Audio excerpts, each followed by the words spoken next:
All right, all right, all right. Greetings. We are back again. Good. Hello, everybody. Good welcome. afternoon. Welcome to another session of What's Working Now with Willie and Daria. Entrepreneurs. So today's session, we're going to continue our 7-part series. This is series 3. And we're going to talk to you today about how to invite your prospects to your opportunity and your products. Critical to your business. Absolutely. Eric Worre refers to that as the gateway skill. Because if you don't have anyone to look at your opportunity or your product, how are you going to get the customer? So this is a very important skill.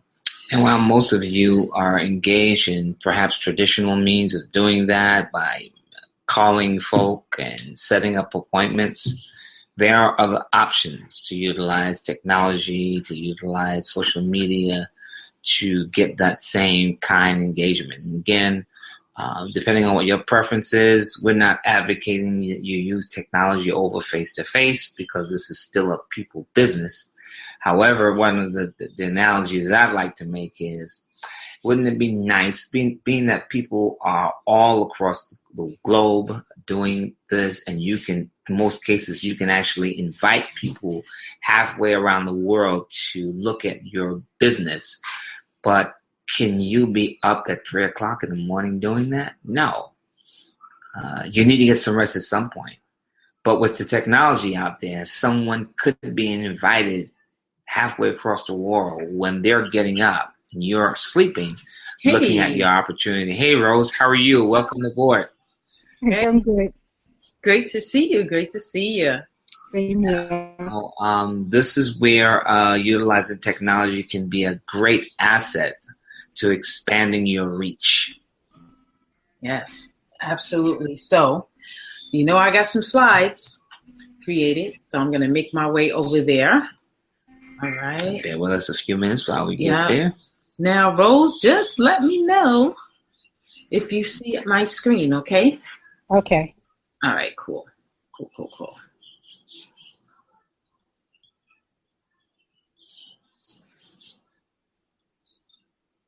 See it. Awesome. Here we go. Awesome sauce. I love it. I love it when you see it. All right, so let me start the slideshow from the beginning. All right, and here we are. Here we go. Willie and Daria's Mastermind. What's working now? How to become a network marketing professional. Part 3 or Series 3. Inviting your prospects to understand your product and opportunity. I did not attend the Eric Worre session that he did a couple of months ago, or a month ago, here in New York. My wife did. I was reading the book, and I've watched a couple of things that over a period of time that Eric Worre has done. The man is a phenomenal trainer. He's a phenomenal marketer. He's very sincere and passionate about what he does and what he shares. He's got enough free content out there that if you spend the time studying and working it, you probably would not have to spend a dime doing anything. But again, if you want to shorten your learning curve, and you want to make money now, then he's available for that consult for a nice hefty fee. He's earned it. So if you got it like that, pay it. But in the meantime, lock yourself down. Let's dig into this thing. What does it really mean to invite your prospect to understand your product or opportunity? All right. Here we go. Network marketing is not what most people think. Let me say that again. Network marketing is not what most people think. Now, you've identified your prospects. The next skill is learning how to properly invite them to find out more about your product or opportunity. Most people think that you must start off with a great reputation, have a lot of influence with others for them to take a look at your opportunity. That's just not the case. Absolutely, it's not the case, because here's the deal. I remember when I was selling insurance. I used to work for a major insurance company that's still around, very strong, 150 years plus. Doing that type of business, and we used to have a formula of going out there and getting leads, and most of our leads would come through referrals.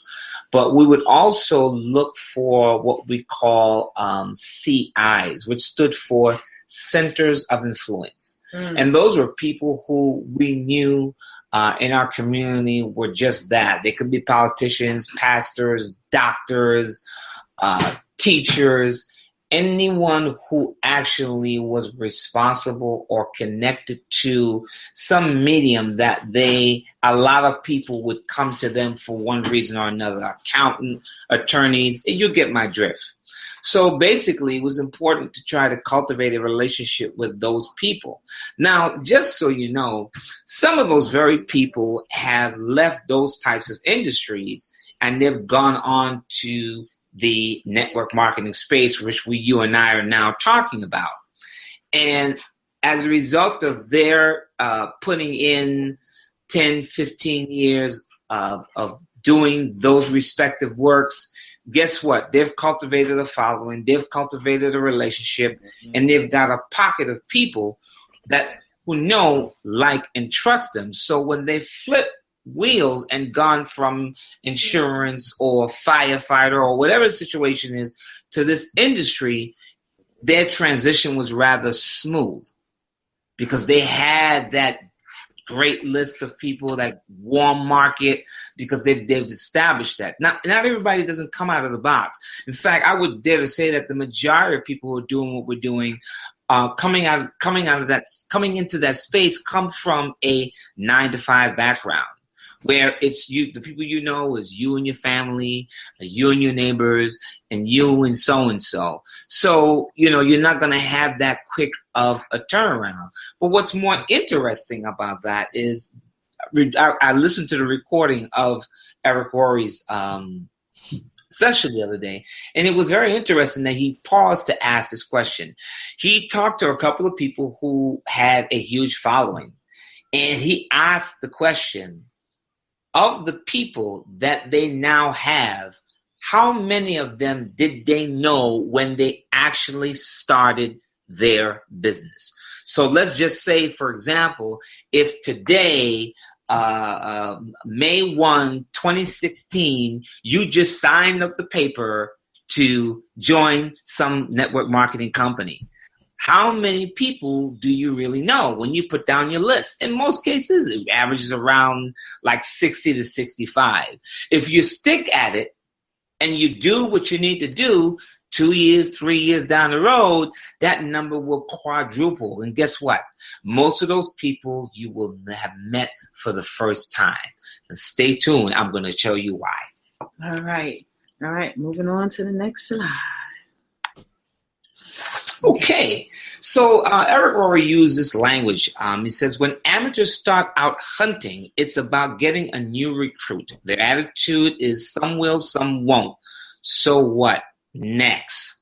This is a recipe for NFL club. No friends left. No one likes to be hunted. Now, we all know that because, listen, even while you're doing this business, you're still getting your calls on the phone. You're still getting email on your phone in your email box of hundreds, if not thousands of people soliciting you for your business, for your wallet. And you understand how that feels. So you ought to consider, while you're going out there, you need to develop a different approach. Okay? Yeah. Eric Worre talked about when he used this approach, how people were running away from him, people were ducking him, people didn't want him around because, when you have this attitude, like, I got to get this recruit, I got to recruit someone, it comes across. Let Bowen? Huh? I was talking to my son, sorry. Oh, okay. So when you have that attitude, well, I got to get this recruit, I got to get this sign up, it comes across to your prospect and it makes them leery.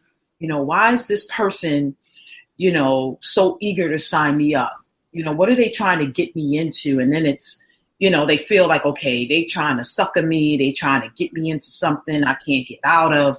And then it just makes them very leery and they pull the brakes. Or worse yet, it becomes a situation where they just think that you're all about yourself. Like, I'm going to sign up on this thing and I'm going to be standing on an island all alone. I don't know how to fish. I don't know how to catch wild stock. I don't know how to do anything because because your whole motive is to get people on. Right. Service is not something that's that interests you or it's not a good look. It's really not a good look. So if you have that approach, you're going to be broke for a very long time. So it's definitely You'll be broke and quit. Mm-hmm. Next slide. So here we go. We're looking at professionals. Professionals are more like farmers. They build relationships and friendships. They learn how to build trust with the people they meet. Their goal is not to immediately recruit their prospects. Their objective is to educate prospects on what they have to offer and then let the prospect decide if it's a fit. Now, I know what you're thinking.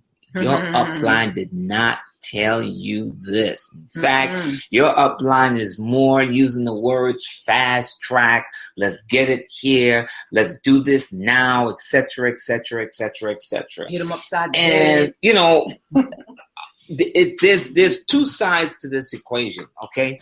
First and foremost, your upline is number one, trying to get you a feel for success. Because the training goes like, well, as soon as you can hit something in the way of a sale, the more inclined you are to want to experience that again. But the reality of the situation is that it doesn't happen as quick as your prospect wants it or outline it to be. And here's the reason why. Another Eric Worre tag is that when you start talking to your natural market, your warm market, they are going to judge you and deal with you based on your past failures or success. There's nothing you can do about that. That's their mindset. Your only option is to cultivate an understanding. So one of the things that Eric Worre suggests that you do is rather than sit people down and give them the spiel, sit them down, get them to watch the video, sit them down, whatever your introduction to your product is vis-a-vis how you were trained to do it, use this option. Before you actually show them anything, talk to your prospect and ask them, listen, we've known each other for a number of years, and listen, I have been working for the blank industry for almost 25 years right now, and to me, I don't see any light in the tunnel. And I was looking for something extra to do, something different to do, something that's going to help me transition into something that I have a great passion for. And this is it. Before I even show you anything, all I'm asking you to do is take an honest look at it. And if you feel that it's something you can support me in doing, I will greatly appreciate it. And I will support you in any way that I can to make this whole new thing comfortable for you as well. If not, then I got it. No problem, no love lost. We'll move on. Everything will be the same. Can we agree upon that? So if you have that type of intro, that person says, yes, okay, no problem. They're open to it. So then you can just hit play or do whatever you need to do, show them presentation. And then now they're looking with some sense of comfort. And it's like, well, hey, I'm looking at this because now I'm looking at if I can help, if I can help Willie and Daria do this thing. If not, I'm just going to tell them I can't. That's it. Yeah, next story. Next slide. Yeah. Right. Now, professionals do not pitch their product an opportunity. We all know what the pitch is, right? Okay. Mm-hmm. Instead, when the timing is right, they just invite their prospects to an event, meeting, a 3-way call, or an online webinar, which is 3 ways that you can actually do this. Professionals understand that personal interaction is a critical component to when it comes to building trust and transferring belief. These methods are most effective. Next slide. Okay. So here we are. 4 basic rules of inviting. I told you I was going to give you the nuggets. Rule number 1.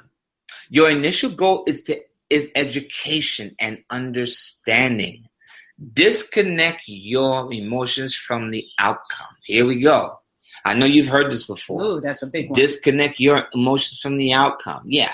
If you've been conditioned to think that, you got to make this happen, it's going to be impossible to disconnect your emotions from the outcome. And disconnect your emotions from the outcome does not mean that you're just like robotic and you're like, well, okay, you go to that win, lose, or draw situation. No, it simply means that you're not anticipating a favorable outcome at the end or a negative one. You're neutral. You're letting the process do what it do, and you're being receptive. You're paying attention. You're listening to what your prospect is responding to while they're looking at your video or listening to your presentation, and you're sizing the moment to ask the right question. Rule number 2, be yourself. Don't become a different person. There you go. Yeah. Just speak naturally. Don't be this, like I said, don't be this robotic machine that's I'm working for or I'm representing ABC Groupity Group. And this is our product. No. Like I said, I get that whole presentation. Just be you. That's really important, okay? Because people will only trust you, not an image or a brand or anything else that you're about, Yeah, you don't want it to be weird, on the other side. I remember when I first started teaching, I was trying to figure out, should I be this professional Darrier, wear my suits and, stand before the class and, change my whole approach of how I speak, or should I just be me? And you know what? It's much easier to teach anyone where they're going to be receptive to you if you're yourself. So be passionate, smile, get fired up, and listen to some music that inspires you. Your positive emotion will translate into better results. Yeah. So share a little story. And here's the thing, don't listen. Don't go sharing nothing if you're not using the product that you're presenting. Right. Okay? You cannot be passionate about the training that you receive about the product. But you can be passionate about your experience of you using that product or service. Rule number 4, have a strong posture. Be bold and confident. Tell yourself, I'm sick and tired of the life I've led up until this point, and I've decided to take charge. Not only tell yourself that, but tell your prospect that. Tell your friends that. Tell your family members that. This is what you're doing. Listen, if they're going to look at you crazy anyway, at least be on record for identifying what it is you don't want no more of. Yeah. Next slide. They can identify that with that. You're keeping it real. Right. Now, we've got 8 steps to a professional invitation. All right, listen close. All right, step number 1, be in a hurry. I've had a challenge with that myself, be in a hurry. Yeah. People are always more attracted to a person who has things going on, people who will be more respectful of your time. Example, I have a million things going on now, but I'm glad I caught you. Now, isn't the time to get into this? And this, I have to go. But, okay, so basically what we're outlining here is that you're pretty much presenting yourself as somebody who's on the go, that you have a lot of things going on. And yes, you do. You got a lot of people that you need to talk to. Whether they're on your list or whatever the situation is, you do have a lot going on. You have a lot of people you want to talk to. And what it is that you kind of present people the opportunity to just know that you want to engage them in something. Right. But not at the moment that they're ready to bog you down with 50 million one-on-one questions. Yeah, the question like, well, what is it? Yeah. So that's when you tell them, this is not the time to get into it. And then you say, but, on Thursday or Tuesday, when once you find out when they're free, I'll be more than happy to share with you, but I got to go. This is truly where you are building your trust factor, because the people that you'll be sharing this with is primarily people in your family. So when they start asking you those questions, you can clearly say, listen, I will be able to answer all your questions. I just can't do that right now. So here, let's meet at this such and such. Let's meet on Tuesday at 7, or I got Thursday at 5:45. Which one of these work better for you? Right. And you know what's another good one? You could say to someone, you know what? It's just like giving a haircut over the telephone. When is a good time we can meet? And people get that because you cannot give a haircut over the telephone. So then that will get you off the hook and get your appointment so you can move on. And finally, if that person is, again, really, really emphatic about knowing what it is, say, listen, I got you, man. I really don't have the time to get on it. But you know what? Again, detaching your emotions from the outcome. This person's not ready to give you an appointment. Say, listen, I'll give you a shout back, okay, in a couple of days. I got to run. Ciao. That's showing your credibility right there. And it'll make them wonder, like, wow, did I miss something? Exactly. And maybe, who knows? They'll call you. They'll call you. Exactly. But make sure you make a note of that and you do call them back. Exactly. That's big. And again, when you call them back, that's just to make the appointment, not to answer those one-on-one questions, okay? Exactly. All right. So we're going to move on to the next one. All right. Compliment the prospect. Compliment the prospect. That is so important. Be sincere. It opens the door for real conversation. Example, you've always been supportive of me, and I appreciate that so much. You've given me so much of the best service I've ever experienced. Okay, that's just one example. But again, you're talking to your family and friends and said, listen, every time I've tried to do something, from simply checking out a new movie or going shopping or doing a Zumba class, you've always been my ride or die. Mm-hmm. Say those things. Remind people of how they connect with you and what they mean to you. All right. Okay, make the invitation. There's 3 types. You got direct approach. It's used when you are inviting people to learn more about an opportunity for them. Let me read that again. Direct approach. Used when you are inviting people to learn more about an opportunity for them. It should be used for people that you know and respect you, or you that are searching for something better. Example, warm market. Warm market again. This is where this stuff really, really works. It really magnetizes. Are you still looking for a job, vis-a-vis a different job? I found a way for both of us to start a great business without all the risk. And then you have cold market. Cold market. Do you keep your career options open? You notice these are open-ended questions. Mm-hmm. These are not yes or no responses that you're going to get. You're going to get people to think. After all, you are presenting an opportunity. Okay? Next slide. Next one. Indirect approach. It's about asking your prospect for help, input, or guidance. Example, warm prospects, your family. I found a business I'm really excited about. But what do I know? You have so much experience.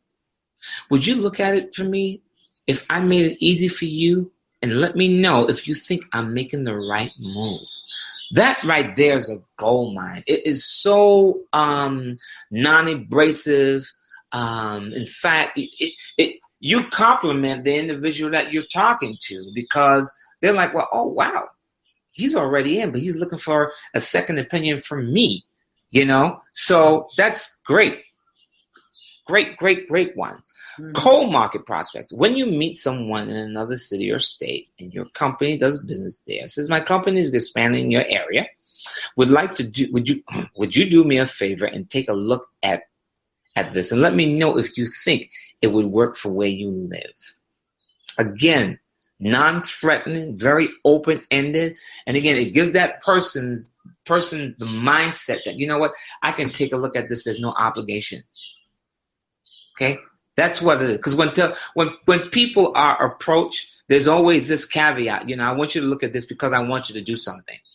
These questions or these phrases that he's come up with invite people to take a look without any obligation, without you having to say there's no obligation. The vocabulary and the structure says it all. Next slide. Then you've got the super indirect. Yeah, this is deep right here. Okay. Tell the prospect that they aren't a prospect and you're just interested in finding out if they know someone else who might benefit from your business. Walmart, do you know that was a hit? Who do you know? Who do you know that has hit the wall? Excuse me. Who do you know that's hit the wall with their business and might be looking for a way to diversify their income? And then you got cold market. The Walmart scripts apply. Use any variation of them. So you can kind of combine these two. These are again, things that Eric Rory has recommended. I think they're super. We've used them for ourselves. And, we're getting acclimated and it's been phenomenal. It's really been phenomenal. And number 4, if I would you, very powerful. If you gave a link to a website with a complete presentation, would you check it out? In other words, if I gave you a link, that's what you want to say to the customer. If I gave you a link to a website with a complete presentation, would you be willing to check it out? Then you got number 5 is confirmation. You get the time commitment.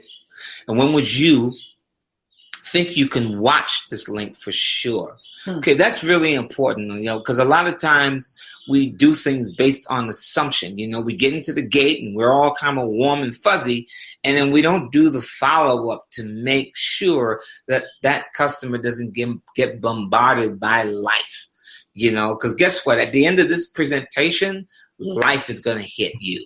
Your daughter's going to come in looking for something. Your husband might come home. The phone might ring. You might watch your favorite program. Something will step up and just have you just get sucked into this vortex of another opportunity. And guess what? All the stuff that you might have thought about doing after watching this webinar here goes out the window. It happens. It happens to the best of us. So the idea is, you want to just backtrack. But since we're not talking about that, you're talking about your customer or your prospect, you want to make sure you get those, what I call soft commitments. So that you're making sure that they are online with what you're trying to do. That you're leading them in the right direction. Right. You're leading them to make the appointment so that they can feel obligated to doing what they say they were going to do. So I really love this when you think you're going to look at it and, he'll say for sure. But however you say it, you just let the person know, hey, just tell me when you'll be able to look at it and then we'll take it from there. All right. Number 6, confirmation 2. If they tell you that they're going to watch it Monday, so if I called you on Tuesday evening, you'll have seen it for sure, right? And they will naturally say yes or adjust the time slightly. The key is the appointment they have to set, not you. Number 7, confirmation number 3, schedule the next call. What's the best number and time for me to call you? And number 8, get off the phone. Okay, remember, you're in a hurry. Right. The best thing to say is, great, we'll talk then. Gotta run. Now, what does that mean? Again, not getting attached, not getting caught up.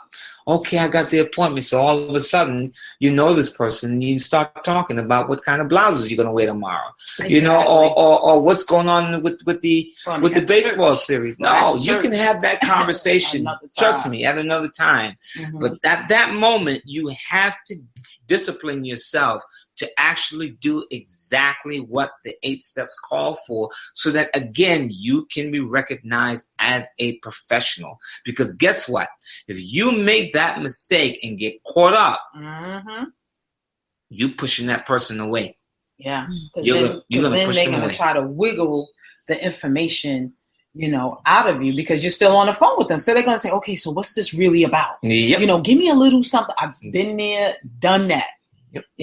So what I highly recommend is that you write down the steps type it up, have it in front of you, and just check them off as you go through each one. And the more you do it, it'll become so natural that you'll be able to get through the 8 steps a lot quicker than what you think. Because this may seem like a lot, but it really isn't when you're in a hurry, because you're hitting these steps quick, because the object is to get the appointment and get off the phone because you have another call to make. You got to fill up your calendar for the week, for the month. So you don't have time to be chit-chatting 10, 15 minutes for each prospect. So as time goes on, it'll get quicker and quicker because you'll learn the process, understand the process, and it just won't be such an arduous task because of lack of practice, if you will. All right. So what does all 8 steps look like? Good friend, indirect approach. Hey, I'm running out the door, but I need to talk to you real quick. Do you have a second? Great. Listen, you've always been a supporter of me, and I appreciate that so much. I started a new business, and I'm really nervous. Before I get going, I need to practice on someone friendly. Would you mind if I practice on you? Sure. Great. If I give you a website, laid out information in a professional way, would you watch it? Yes. It's about 15 minutes long. And when do you think you can watch it for sure? Thursday? Okay, so if I called you Friday morning, would you have reviewed this for sure? Right, fantastic. What's the best number and time for me to call you? They give you the info? Great, we'll talk then. Gotta run, thanks. That's it. That's what it looks like. That's it. And I know that's very important. So I wanted to make sure that this piece was in there just so you could see how you just hitting each step like that. And believe me, it may feel like marbles in your mouth right now, but if you just go ahead and do this, I'm reading the book, How to Influence Friends and How to Influence People and Win Friends by Dale Carnegie. That's a book. It's a classic in our industry. I'm just getting around to it after hearing about it for so many years. Right? And, the first focus that it talks about is just public presentation. And one of the things that he recommends is that you just keep doing it. And whether you trip over yourself or not, the key thing here is to go through the process. Keep going through the process. And once you go through it often enough, you'll get it. You'll get it. You will get it. All right. So network marketing is not perfect, but it is better. So the more you practice, the better you'll become at it. And I just love this quote by Eric Worre because it makes so much sense. And the thing is, too, our industry has a lot of negative notions, and those things come from, unfortunately, people not investing into themselves beyond their initial entry into the business. So therefore, they learn some bad mistakes and they continue to repeat them and turn off people. So one of the purposes, or I should say one great asset for you, is that you're listening to this right now. And it is our hope that you will take this stuff and run with it, because it'll make you a better marketer. It'll help you become a better servant leader in the industry. And you'll turn people around and you'll help make our industry even better. Because yes, network marketing is not perfect, but it is a better option to being in a cubicle where you don't own your time or the money you earn. It's definitely a viable option if you spent so much time and money and you can't find a job.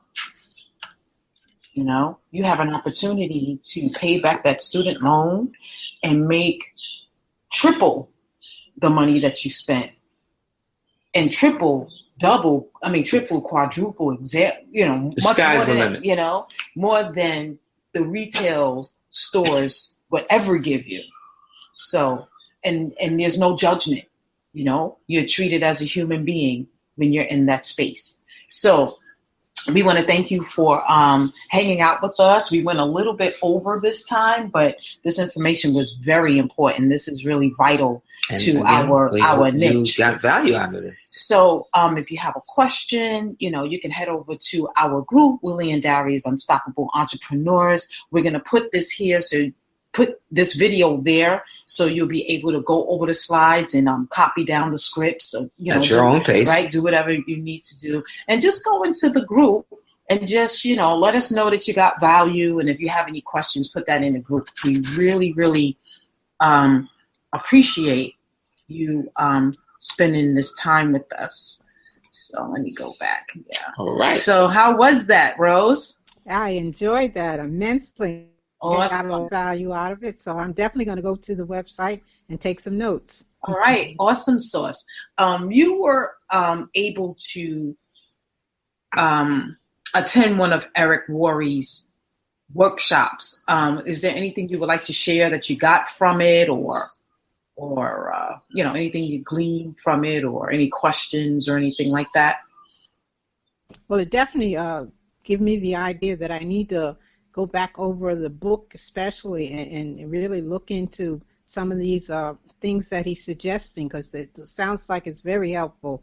And, we buy books and we tend to put it off reading it, and that's exactly what I did. So I'm going to go dig into that book and really look at it. Yeah, it's phenomenal. He's phenomenal, and I just love, his story. What the biggest story that jumped out at me was the one that he talked about when he first got started. He was doing real estate, and he got introduced to a business. His dad got in. He had to borrow the money from his dad. And the first thing that came to his mind was, you know what? Since my dad has all the influence and I don't, I'm going to call all his friends. So he did that. He called all his dad's friends, and he made, a few dollars. But then he did say at one point that, who you are and your value, it eventually comes to light, because he was riding on his parents' coattail. But then as time went on, he didn't really have anyone else to talk to, and he had no idea how to do it. So he made a couple of dollars in the beginning, but then after a while it plateaued and it began to plummet. And then he had to learn what the professionals do. Yeah. And that's where we all start. We all have these bright ideas, and, it may work for a little while, and then, we have to go and study what the professionals do. Absolutely. So that was real. We kept that real. I really appreciated that. Really cool. I agree. Yeah. So that is all for today, guys. All right. We are so happy that you spent time with us, and we will see you next week. Next week, we will be covering skill number 4. Next week is Mother's Day. Are we going to do anything? I don't know. I don't know if we're going to be on for Mother's Day. We'll see. But when we do come back, yeah. when we do come back, it will be skill number 4, and that is following up with your prospects. And that is a big one.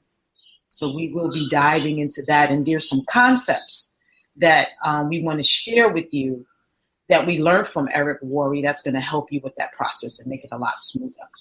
All right? All right. Sounds good. All right. Take care. So enjoy your week. You too. We'll see you in the group. And happy Mother's Day to you. That's right. Happy Mother's Thank you. Day. Happy Mother's Day. Same to you, Daria. Yes. Bye-bye now. Everyone that's here. All right. Take care. All right. Take care.